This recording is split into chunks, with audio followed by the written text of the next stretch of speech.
네, 여러분 안녕하십니까. 장익경이 만난 사람들의 장익경입니다. 자, 오늘 아주 특별한 분을 저희가 모셨습니다. 자, 이분은요, 의사신데요. 바람난 의사십니다. 여러분, 의사가 바람났다는 게 좀 궁금하시죠?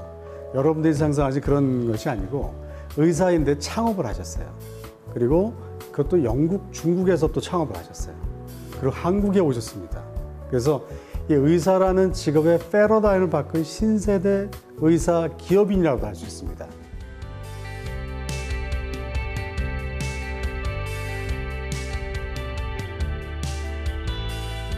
네, 원장님, 제가 원장님이라고 해야 될지 대표님이라고 해야 될지 잘 모르겠지만 둘 다 지금 맞습니다. 네. 맞는데 보통 의사하면 이제 병원을 차려서 의대를 나오면 내가 성공했다 이런 생각을 했었는데 근데 제가 좀 알고 있지만 중국으로 이제 가셨습니다. 중국으로 일단 바람이 나셨어요. 네. 그 바람난 이유가 어디에 있는지요?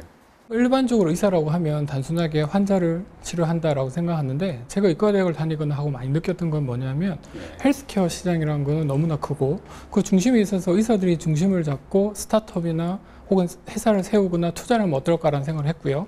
그래서 저는 MBA를 공부하러 갔는데 굳이 중국을 선택한 이유도 예, 뭐 다들 그때 당시에도 얘기하면 다 왜 미국 가지 너는 왜 중국 가니 했는데 그때 자체도 제가 생각할 때는 중국 시장이라는 건 너무나 크고 제 나라에 가깝고 제가 큰 기획을 줄 수 있다고 생각했기 때문에 좀 과감하게 중국을 선택했고 거기서 MBA를 공부하고 지금의 길을 오게 됐습니다. 그럼 중국에서 MBA 공부할 때 나는 MBA 공부해도 여러 가지 그 진로가 있잖아요. 난 창업을 하겠다. 나는 뭐 어디 뭐 직장에 들어가겠다. 나는 뭐 다시 또 의사를 하는데 MBA처럼 그 경영을 하겠다. 이런 것들이 있었는데 무엇을 선택하셨나요? 제가 이제 중국 베이징 북경으로 갔었는데 미세먼지가 아주 심하죠. 지금 우리나라에서도 미세먼지는 핫 이슈가 되고 있지만 지금 그렇죠. 예, 제가 유학 간 2011년도에서 이미 그때는 북경은 이미 큰 이슈가 됐었어요. 중요한 건 뭐냐면 제가 목소리가 살짝 지금 가늘어진 이유가 제가 유학을 갔을 때 의사인데도 불구하고 미세먼지로 인해 가지고 만성 후두염에 걸렸어요. 그 다음에 내 느낀 건 뭐냐면 아니 이거 뭐냐 이거 도대체 이 미세먼지가 어떻게 살지? 그래서 편서풍을 타고 한국으로 넘어오고 또 그때 당시만 해도 지금도 마찬가지지만 공기가 가장 오염된 곳은 다들 중국이라고 하시는데 아닙니다. 인도입니다. 그래요? 인도가 중국보다 더 공기가 오염되어 있고 제가 봤을 때는 이런 얘기를 생각했을 때 그럼 마스크를 써야겠네 라는 생각을 했거든요. 근데 마스크를 썼을 때 우리가 일반적으로 생각하는 이미지는 뭐냐면 병자? 그냥 하얀 마스크? 얼굴을 가린다? 이런 느낌? 근데 좀 디자인도 이쁘고 두 번째는 좀 방독면 수준에서 좀 그런 그렇죠. 강한 필터 기능이 있고 호흡도 편안한 마스크가 없을까라고 고민하게 되죠. 근데 아무래도 MBA를 공부하다 보니까 무척 투자적으로 저는 공부를 많이 했지만 그래도 이게 또 창업가 정책 이런 것도 배우다 보니 이거 내가 한번 만들어 보면 되겠는데?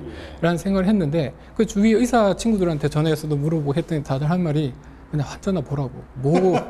그거는 우리가 하는 일이 아니야. 라고 얘기했지만 제가 또 데이터를 봤을 때는 1년에 공기오염으로 해가지고 한 900만 명 정도가 죽습니다. 그러니까 제가 봤을 땐 그럴 거면 환자를 하나에서 생명을 살리는 것도 과연 의미 있는 일이지만 그런 것에 대해서 좀 더 우리가 사회에 컨트리뷰션 할 수 있으면 얼마나 좋을까. 그렇죠. 그러니까 중국에 있다가 이제 영국으로 또 이제 바람이 나서 가셨네요. 네. 런던을 가셨어요. 온갖 사람을 다 만나봤거든요. 뭐 마스크 만든 엔지니어부터 시작해서 디자이너 했을 때 다들 상당히 네거티브하게 얘기하더라고요. 왜냐하면 이거 뭐 이런 마스크나 필터가 들어가 있는 마스크 시장은 거의 뭐 이름을 하지만 어떤 회사는 이미 독점하고 있고 엄청난 사람 생명을 다루는 문제이기 때문에 스타트업이 도전하기는 쉽지는 않을 거다라는 얘기. 두 번째 그분 엔지니어 출신이었고 두 번째는 디자이너 출신들이 얘기하는 거는 마스크를 가지고 나 좀 심미적으로 아름다움 만들까라고 얘기를 했더니 그건 불가능하다고 라고 얘기를 하더라고요. 그래요? 예, 그래가지고 제가 지금 생각하면 너무나 자연스러운 일이고 예. 왜냐하면 사실 저게 심미적으로도 옷 같은 경우는 저희들이 다 이미 많이 발전되어 있지만 얼굴이나 이 부분에 대해서는 아직까지 이거를 패션적으로 접근하는 데가 이제 우리나라에서 이제 그렇죠. 인식하기 시작하고 이게 마지막 블루오션이다라는 얘기를 하거든요. 그때 당시 이런 얘기 2011년도 이런 얘기를 했을 때 다들 네거티브가 굳이 이럴 필요가 있을까 했는데 그 친구의 소개받은 그 친구들이 관심 있다라고 이메일을 주고받다 제가 런던 가서 얘기를 했더니 그냥 3분만 해보자 라고 얘기를 하더라고요. 그러니까 저도 제일 좀 답답해하는 게 본래 그렇게 하는 거야. 그렇죠. 그 소리를 되게 싫어해요. 그리고 이게 마스크는 본래 그런 거야. 그 당시 그런 문화를 깨신 거 아니에요? 우리가 시간을 돌이켜 봤을 때 2011년도에 그럼 대한민국 국민들한테 얘기할 때 마스크 쓰세요라고 하면 아니에요. 우리 예, 미세먼지 이슈가 일어난 게 저희 나라에서 한 3년 전부터 맞아요. 그죠? 그다음부터 사람들이 이제 하고 뭐 필터가 어떠니 뭐 인증이 어떠니 인증하기 시작하는 거죠. 특히나 3, 4, 5월 달에 4월 달 황사 들어가기 전에. 근데 이미 2011년도만 해도 중국은 대단히 그게 심각한 문제였고 중요한 건 제가 생각하는 창업이나 기업가 정신이라는 건 what's the problem? 그러니까 문제가 뭐냐고. 문제가 뭐고 스타트업이라는 거는 그 문제에 대해서 솔루션을 제공하는 게 저는 스타트업 정신이라고 보거든요. 당연히 의사로서 제가 편하게 살 수도 있을 수도 있겠죠. 하지만 젊은이들이 끊임없이 도전을 해야 되고 왜냐하면 성장 동력을 자꾸 만들어놔야 되거든요. 우리나라 사람들이 대한민국 젊은이들이 과감하게 해외로 자꾸 나가야 돼요. 그리고 창업이라는 것도 굳이 자꾸 한국에서 모여가지고 우리끼리 뭘 해보자 이런 것보다도 뭐 중국이면 어떻고 실리콘밸리면 어떻고 영국이면 어떠냐 가서 창업하고 혹은 역으로 우리가 좋은 그게 있다면 외국 애들 들어와라 같이 창업을 하자. 그렇게 하면 글로벌 네트워킹도 되고 해외적으로 빨리빨리 진출할 수 있는데 저 같은 경우는 그 공동 창업자 두 분이 이미 런던에 계셨기 때문에 그럼 내가 베이징 내가 갈게. 거기 같이 창업하자. 그리고 또 영국이라는 나라는 되게 문화적으로 헤리티지가 있고 또 프라이드 강한 나라이기 때문에 뭐 브랜드 차원에서 참 괜찮겠다. 그리고 또 두 번째는 뭔가 저도 계속 이런 걸 하면서 메시지를 전하고 싶은데 단순하게 뭐 자꾸 국내에서만 이렇게 웅크려 들지 마라. 젊은 사람들이요. 나가라 해외로. 그걸 저는 보여주고 싶어서 특히나 더 결정했습니다. 초미세먼지는 제가 조사해 보니까 이 폐나 몸에 혈액 속에 들어가면 박혀가지고 염증이 되고 암세포도 만들어서 별의별 이게 아예 그냥 나오질 않는 게 몸에 한번 들어가면 이제 그런 지금 개발하신 게 창업하신 게 바로 그런 마스크잖아요. 네. 그럼 그 얘기를 좀 해주시죠. 영국, 유럽에서는 뭐냐면 저희들이 일반적으로 한 인증이라는 것은 소비재 마스크입니다. 소비재 마스크. 근데 유럽에 제가 갔더니 산업용 마스크 인증만 있다는 거예요. 산업용 마스크는 뭐냐 쉽게 말하면 노동자가 공장에서 쓰고 일해도 되냐 안 되냐예요. 그러니까 소비재보다도 기준이 훨씬 이렇게 올라가는 거예요. 그래서 한 3년 정도 R&D를 하고 시간 투자를 하고 그렇게 해서 받은 게 유럽에서 그 산업용 마스크로 인증을 받았고 산업용에서 좀 더 포커스를 주는 거는 누설율이라 그래가지고 마스크를 이렇게 썼을 때 사실 쓰면은 다 들어오거든요 이렇게. 다 들어와요. 예, 다 들어오고. 그러니까 일반적으로 소비재 마스크 같은 경우는 어떠냐 기준이 15에서 20% 누설률이 있으면 오케이 해주는데 산업용은 10% 미만 이렇게 해야 되거든요. 그러니까 훨씬 더 엄격한 거죠. 그러니까 이제는 마스크를 선택하거나 할 때, 그러니까 제가 말씀드리고 싶은 거는 필터는 당연한 거고 인정받은 거. 두 번째는 뭐냐면 그 제품의 누설률이 얼마지? 그러니까 내가 이 마스크를 썼을 때 이 군데군데에서 마스크 이건 미세먼지가 얼마나 들어가는지 그 누설률로 판단되기 때문에. 그리고 또 실용도하고 패션도 이런 것도 많이 중요하고 그다음에 이제 또 이게 그 모자도 마찬가지지만 어린아이가 어른 모자 쓰면 크잖아요. 애들용도 좀 있어야 될 것 같기도 하고. 예, 어린이용 같은 경우는 저희들이 그것도 3년 정도 개발해서 이번에 그걸 했는데 어린이용 마스크는 어른용하고 마스크하고 많이 다릅니다. 일반적으로 사람들이 생각할 때는 그냥 사이즈만 잡으면 그거 어린이용 아니야 하는데 그게 아니고요. 왜냐하면 어린이는 아직까지도 폐가 이게 커가고 있는 과정이에요. 어른하고 분명히 다르고요. 그러니까 미세먼지에 더 취약합니다. 두 번째는 뭐냐면 이게 항상 중요한 게 뭐냐. 애들을 한번 관찰해 보시면 끊임없이 움직입니다. 뛰고. 일반적으로 우리가 마스크라고 하면은 그냥 가만히 앉은 자리에서 이렇게 호흡을 이렇게 하는 것보다도 걷기 시작하면 공기 흡입량이 5배 혹은 뛰면 10배 이상 이렇게 들어오거든요. 근데 애들은 항상 움직인다는 거죠.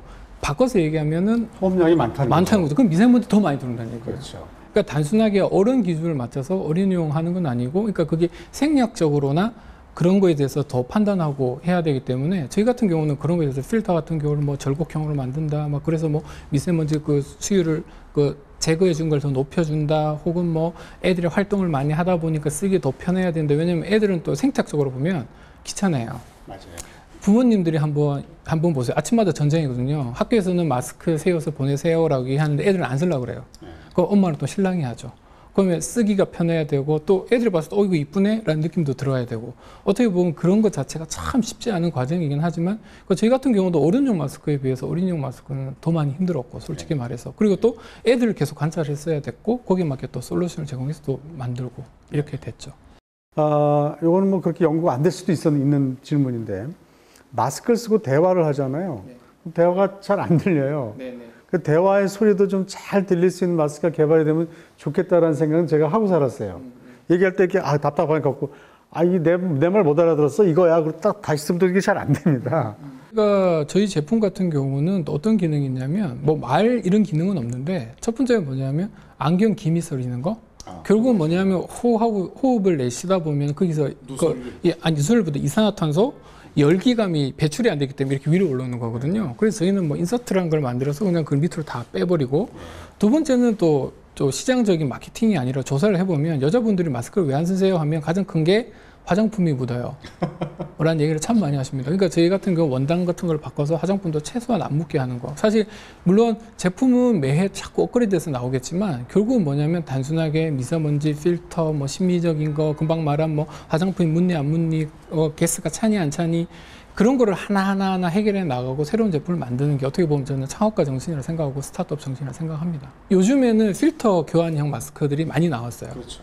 근데 저희들이 최초로 만든 컨셉이 뭐냐, 필터 교환형. 왜냐하면 일반적으로 그 사람들이 잘 모르고 있는 게, 뭐 기존에 쓰는 마스크는 일회용 마스크입니다. 그 말은 무슨 말이냐면 한 번 쓰면 버리는 거예요. 근데 안 버리시거든요. 필터 교환형 마스크라는 것 자체는 뭐냐면 저희 같은 경우는 2주를 써도 돼요. 2주 쓰다가 안에 있는 필터만 빼서 그만 교환해버리면, 사실 저희 제품을 좀 좋아하시는 분들은 여러 가지 부류가 있는데 한 부류 중에 하나가 뭐냐면 대단히 자연환경 보호를 크게 생각하시는 분들이 있습니다. 어떤 거냐면 그분들이 일회용 마스크를 매일매일 사서 이렇게, 그러니까 팩으로 이렇게 사가지고 쓰고 버리고 하니까 쓰레기가 이렇게 남는데, 그렇죠. 너희 제품 사니까 그냥 2주에 한 달이면 그냥 조그만 거 필터 2개면 끝이네? 그런 거에 대해서 고맙다는 편지도 저희들이 많이 받거든요. 그러니까 어떻게 보면 자연환경 보호적인 거나 혹은 경제적으로 따져도 계산을 해보면 오히려 필터 교환형이 더 이익이죠. 정부에서도 미세먼지 대책을 지금 언급하고 나섰어요. 중국과 또 어디가 문제인지 또 다툼도 이제 좀 있을 것 같고, 어디가 문제인지를 또 우리가 또 가려내야 되고, 그렇지만 뭐 누가 문제이든 간에 저희 피해는 우리 국민들이 받는 겁니다. 그렇죠. 그래서 필수인 것 같은데 앞으로 어떻게 더 개발시킬 계획이시고 또 이거를 착용할 때 어떻게 또 하면 도움이 되는지 좀 말씀을 좀 해주시죠. 저희들이 생각하는 건 결국 이 회사를 시작할 때도 단순하게 마스크를 만들기 위해서 한 건 아니고 웨어러블 디바이스죠. 어떤 얘기냐면 사실 이 부위가 상당히 재밌는 부위예요. 왜냐하면 저희들은 그러니까 브레스에서 호흡이 나오죠. 침도 있고 땀도 있습니다. 요즘에 의료라는 건 헬스케어 쪽은 어떻게 가냐면 점점 더 깊게 DNA 쪽으로 유전자 검사 쪽으로 자꾸 가거든요. 그러니까 단순하게 예전처럼 해가지고 피를 뽑아가지고 어떤 검사를 하고 진단을 하고 하는 거는 사실 옛날 비즈니스 모델이고, 이 부위는 저희들이 생각할 때는 상당히 많은 데이터가 있어요. 그러니까 저희들이 영국에 있는 연구소에서도 많이 투자를 하고 있는 부분은 역시 마찬가지입니다. 그 인서트에서 이런 뭐 침이나 땀이나 호흡이나 이런 걸 계속 그걸 해가지고 최소한 그 질환을 분석한다든지 하는 빅데이터를 쌓고, 결국은 단순하게 마스크가 아니라 내가 이걸 씀으로 해서 내 몸 상태가 어떤지까지 체크하는 거. 제가 봤을 때는 저희가 추구하는 거는 아마 넥스트 레벨은 아마 그렇게 될 겁니다. 그러니까 좀 더 단순하게 내 몸에 있는 데이터를 다 센서가 다 하고 분석하고 앱이나 이런 걸로 당신은 어떤 상태다라고 얘기해 줄 수 있는 그 정도. 결국 병원에 대한 업의 정의가 저는 바뀌어야 된다 생각하는 게, 예전이었으면 병원이었으면 환자가 와서 환자를 진료를 하겠다 하지만 저는 아닙니다. 제가 생각하는 병원은 헬스케어가 있으면 거기를 센터 같은 곳이에요. 왜냐하면 의사분들이 상당히 아이디어가 많고 똑똑하거든요. 근데 그분들이 디테일하게 IT나 뭐 기타 등등 이런 걸 잘 모르기 때문에, 그러니까 제가 추구하는 건 협업입니다. 그 의사도 있죠. 엔지니어도 있고 디자이너도 있어요. 어떻게 보면 국적도 다 한국, 영국, 네덜란드 이렇게 다 다르죠. 어떻게 보면 만나기도 힘들고 서로 어울리지도 않는 사람 같은데도 만나서 이 일이 진행되니까 아주 재밌는 제품이 나오듯이, 한국에 있는 의사, 병원 이런 것도 그런 아이디어를 만들어야 되는 거고, 또 제가 또 생각하는 건 단순하게 회사 하나를 창업하고 마는 게 아니라 전 계속 회사를 창업할 거고, 그래서 새로운 뭐 피타입사 같은 회사도 뭐냐면 간단하게 사람 유전자 검사, 그 다음에 인바디 검사를 해서 사람 체형을 3가지로 나누고 그 사람의 탄수화물, 지방, 단백질 이런 흡수율이 다 다릅니다. 그렇죠. 일반적으로 저희들이 만약에 운동하시는 분이면 그냥 프로테인을 먹는데 개인마다 흡수율이 다 달라요. 근데 지금은 다 천편일률적으로 한 가지만 있고, 혹은 바뀌면 딸기 맛, 뭐 초코 맛 이런 식으로 나뉘는데 맛만 바꾸지 타입 내용은 똑같은 거예요. 장경 이 사람한테 맞는 거를 자꾸 만들어주는 거예요. 그 약이든. 그러니까 지금 약은 똑같이 먹는데 아니지, 나 DNA 검사해봤더니 어떻게 하니까 이 약을 먹어야 돼. 제가 지금 셋업하고 있는 회사 이미 뭐 제품도 나오기 시작하겠지만 그 회사 자체는 뭐냐면 DNA 검사를 통해서 당신의 체형을 나누고 그 체형을 가지고 여러 가지 탄수화물, 지방, 단백질 흡수율을 따라서 나눠가지고 24가지 타입으로 나눠가지고 기본적인 프로테인에다가 자기가 부족한 토핑을 넣거나 빼거나 하는. 그러니까 어떻게 보면 좀 더 지금 거기에서 영양제나 이런 거에서 한 발 더 나아가지고 24가지 타입으로 사람들을 나눠서 하는 거고, 결국 이 회사의 미래도 간단합니다. 그 사람한테 딱 개변을, 완전 퍼스널라이즈 된, 딱 그 사람한테 맞는 제품이 나오는. 그러니까 이게 어떻게 보면 의료계에서 빅 트렌드예요. 그렇죠. 단순하게 옛날엔 근데 이거 드세요가 아니라 이제는 뭐냐면 맞춤형으로. 이러니까 이거 드셔야겠네요라는 거. 예, 그런 그러니까 식으로 갈 겁니다. 양복을 맞춰서 입는 그렇죠. 거, 이제 기성복을 사 입는 시대죠. 그렇죠. 영양제도. 그렇죠. 양복을 맞춰 입듯이 나한테 맞는 것을 먹어야 된다. 그렇죠. 근데 그것이 어바 24가지 타입이 네, 있다. 네. 저희들이 생각하는 셋업 하는 건 뭐냐면 24가지 타입, 그래 먹는 영양제 혹은 프로테인이 달라야겠다. 그것도 오케이. 하지만 운동하는 방식도 분명히 달라야 된다. 왜? 사람마다 뭐 자기 근지구력이나 폐활량 이런 게 모든 게 다 다릅니다. 근데 저희들이 이제는 기술적으로 봤을 때 유전자 검사를 통해서도 그게 어느 정도씩 다 스크리닝이 되거든요. 아, 이 사람은 녹아 보니까 예를 들어 흑인, 백인, 아시아인을 봐도 잘하는 운동 분야가 다르고 하듯이. 근데 그걸 좀 더 과학적으로 에비던스 바탕으로 접근하고 그 사람한테 맞는 처방을 내리는 그런 회사. 자, 마지막으로 앞으로 어떤 이 바람난 의사로서 어떤 일을 좀 계획하고 계신지. 저는 공동차업자로서 회사를 만든 게 지금 뭐 한 3개가 좀 넘고요. 또 제가 또 한국에서 하고 싶은 거는 이미 엑셀러레이터를 만들어 가지고 당연히 저희들이 뭐 투자도 투자지만 같이 이렇게 키워나가는. 왜냐하면 제가 중국에서 중국 애들 중관춘이라고 되게 유명한 북경에서 그 친구들한테 물어봤을 때, 그러면 난 한국 젊은이도 겪어봤고 중국 젊은이도 겪어봤는데 그럼 차이가 뭐예요? 라고 많이 묻는데, 중국 친구들한테 너 뭐 할 거야? 라고 물으면 다들 한 말이 창업해야지. 왜냐? IT나 중국에서는 수많은 부자들이 나오기 시작하거든요. 막 그런 뭐 말도 뭐 알리바바, 뭐 텐센트, 뭐 바이두 막 이런 식으로 해서 그러니까 막 그런 열정이 막 넘치는데, 한국 친구들을 봤을 때는 스펙이나 능력치를 봤을 때 한국 친구가 훨씬 뛰어나요. 근데 넌 뭐 할 거야? 이러면 뭐 의사, 공무원, 취직해야지. 저는 그게 너무 아쉬운 거예요. 그러니까 저거 자꾸 창업을, 새로운 회사를 만들고 창업하고 공동 창업자로 참여하고 뭔가를 만드는 이유는 그를 실천하고 우리 그 젊은 세대들이 같이 호흡하고 불을 지르고, 그리고 그 엑셀러레이터를 통해 가지고 그분들이 아이디어가 없고 뭐 한다면 저희들을 같이 도와주고 뭐 마케팅 세일즈도 같이 도와주고, 결국은 제가 창업자 겸 어떻게 보면 투자자라는 개념을 자꾸 가진 이유가 뭐냐면 그 두 가지를 다 해야 같이 호흡하고 뭔가 조금의 사회에서의 변화, 대한민국에서의 변화, 그리고 헬스케어는 저는 확신이 있어요. 대한민국이 정말 잘할 수 있는 분야입니다. 네. 그렇기 때문에 그런 데에서 같이 뜻을 같이 한 사람이 같이 모여서 뭔가를 새롭게 한다면, 그래서 제가 또 한국에 들어온 가장 큰 이유이기도 하고요. 알겠습니다. 자, 오늘 여러 가지 좋은 말씀 대단히 감사합니다. 고맙습니다. 네, 고맙습니다.